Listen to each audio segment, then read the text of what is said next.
Jy ken my goed genoeg en jy weet, daar's een ding waaroor ek nooit genoeg kan praat nie. En dit is die hele konsep, die woord genade.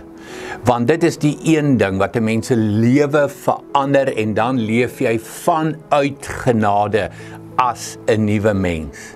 En dit is vir my so mooi in die Nuwe Testament. Dis 'n baie spesifieke vertaling, 'n baie lekker en 'n mooi vertaling. Skryf Paulus in Efesiërs 2 vers 8 die volgende: Julle is uit genade gered, verniet en onverdiend. En daar's twee vreeslike belangrike woorde. Kom ons begin eers met die belangrike konsep. Hoe word jy gered? Net genade. En genade kom van die Here af. So dis nie jy wat jouself kan red nie, dis die Here wat jou kom red deur genade. Maar wat is genade? Dis verniet, dis gratis.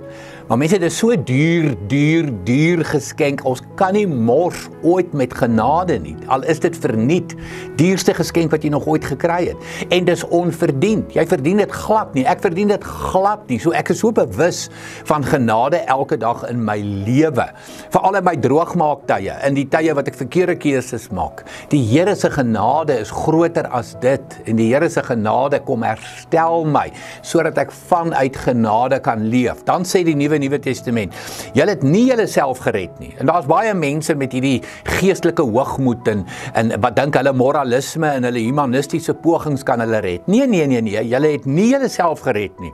Dit is 'n geskenk wat God verniet aan elkeen gee. Ek wil amper sê daar's 'n derde eienskap. Ons het nou gesê dis verniet, ons het gesê dis onverdiend en dan dis 'n geskenk. Dis 'n geskenk wat God vir jou en vir my gee. En daardie geskenk het 'n naam. Daardie geskenk is Jesus Christus. Dis hy wat homself gee. Sy Vader stuur hom aarde toe. En hy kies om na die kruis toe te gaan en die wreedste dood wat daar is. Die Romeinse regering was wreed.